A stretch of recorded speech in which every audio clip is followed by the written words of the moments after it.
Pension പരിഷ്കരണ നടപടികൾ ആരംഭിക്കണമെന്ന് KSSPU Methala east unit വാർഷിക യോഗം ആവശ്യപ്പെട്ടു. TKS പുരം KMUP സ്കൂളിൽ വെച്ച് നടന്ന വാർഷിക പൊതുയോഗം പ്രമുഖ എഴുത്തുകാരൻ UK സുരേഷ് കുമാർ ഉദ്ഘാടനം ചെയ്തു. ലഗും പിടിയും മാറിക്കൊണ്ടിരിക്കുകയാണ്. അങ്ങനെ മാറുന്നൊരവസ്ഥയിൽ നമുക്കറിയാവുന്ന ഒരു പ്രധാനപ്പെട്ട കാര്യം നമ്മുടെ തൊഴിൽ എന്ന് പറയുന്ന ഇടം അല്ലെങ്കിൽ തൊഴിൽ ചെയ്യുന്ന അല്ലെങ്കിൽ തൊഴിലിൻ്റെ സ്വഭാവം ഇതൊക്കെ തന്നെ മാറുകയാണ്. തൊഴിലിൻ്റെ സങ്കല്പം തന്നെ മാറുന്നൊരു കാലത്താണ് നമ്മൾ ജീവിക്കുന്നത്. നമുക്കറിയാം, നമ്മളൊക്കെ തന്നെ 8 മണിക്കൂർ ജോലി ചെയ്യണം, 8 മണിക്കൂർ ജോലി ചെയ്യുന്നു, നമ്മളതിൻ്റെ വേതനങ്ങൾ പറ്റുന്നു, നമുക്കതിന് ക്ഷാമബത്ത് കിട്ടുന്നു, നമ്മുടെ അവകാശങ്ങൾക്ക് വേണ്ടി നമ്മൾ സമരം ചെയ്യുന്നു. ഓരോ അവകാശങ്ങളും നേടിയെടുത്തിട്ടുള്ള എനിക്ക് മുമ്പിലിരിക്കുന്ന ഈ ആളുകൾ അവരുടെ ജീവിതകാലത്ത് ഒരുപാട് സമരങ്ങളിലൂടെ കടന്നു പോയിട്ടാണ്. അങ്ങനെ സമരങ്ങളിലൂടെയൊക്കെയാണ് നമ്മൾ നേടിയെടുത്തു വന്നിട്ടുള്ളത്. എന്ന് വെച്ചാൽ നമുക്ക് ത്യാഗത്തിൻ്റെയും സഹനത്തിൻ്റെയും നേട്ടങ്ങളുടെയും ഒക്കെ കഥകൾ പറയാനുള്ള ഒരു കാലത്താണ് നമ്മൾ വിരമിച്ച് മാറി നിൽക്കുന്നത്. പക്ഷേ പുതിയ കാലത്തിൻ്റെ മാറ്റം നമ്മൾ മനസ്സിലാക്കാതെ പോകരുത്.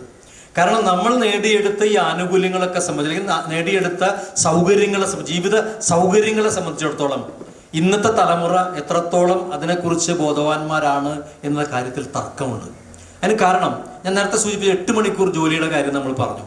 ഇന്ന് നോക്കൂ, നമുക്ക് അങ്ങനെ എന്ന് പറയാൻ കഴിയൂ? അങ്ങനെ പറയാൻ കഴിയാത്തൊരവസ്ഥയിലാണ് നമ്മുടെ കുട്ടികളൊക്കെ പലരും പണിയെടുക്കുന്നത്. അവർക്ക് സമയം ക്ലിപ്തപ്പെടുത്താൻ കഴിയാത്തൊരവസ്ഥ. മറ്റൊന്ന്, തൊഴിലിൻ്റെ സ്വഭാവമേ മാറി. തൊഴിലാളികളിൽ നിന്ന് വിളിക്കാൻ പെടാൻ കഴിയാത്ത ഒരു കാലത്തിലൂടെ കടന്നു പോകുന്നൊരവസ്ഥയാണ്. സംഘടിതമായ തൊഴിൽ സേന ഉണ്ടായിരുന്നിടത്ത് നിന്ന് അസംഘടിതമായിട്ടുള്ള മേഖലയായിട്ട് മാറുകയാണ്. അതുമാത്രമല്ല, ഇപ്പോഴത്തെ കണക്ക് പ്രകാരം AI കൂടി വന്നു കഴിഞ്ഞാൽ ഏതാണ്ട് ഒരു 10 വർഷം കൂടി കഴിഞ്ഞാൽ ഇന്ന് നാം കാണുന്ന പല തൊഴിലുകളും ഇല്ലാത്ത അവസ്ഥയിലേക്ക് പോകുന്നതാണ്. അപ്പം എന്ന് വെച്ചാൽ വളരെ മാറ്റത്തിലൂടെ കടന്നു പോകുന്നൊരു കാലം. എന്ന് വെച്ചാൽ സാങ്കേതികത അതിന്റെ എല്ലാ കരുത്തോടും കൂടി നമ്മുടെ മുന്നിൽ അവതരിക്കുന്ന ഒരു കാലത്താണ് നമ്മൾ. പ്രസിഡന്റ് TK രമേശ് ബാബു അധ്യക്ഷത വഹിച്ച ചടങ്ങിൽ ജില്ലാ കമ്മിറ്റി അംഗം KA അനീഫ സംഘടനാ റിപ്പോർട്ട് അവതരിപ്പിച്ചു.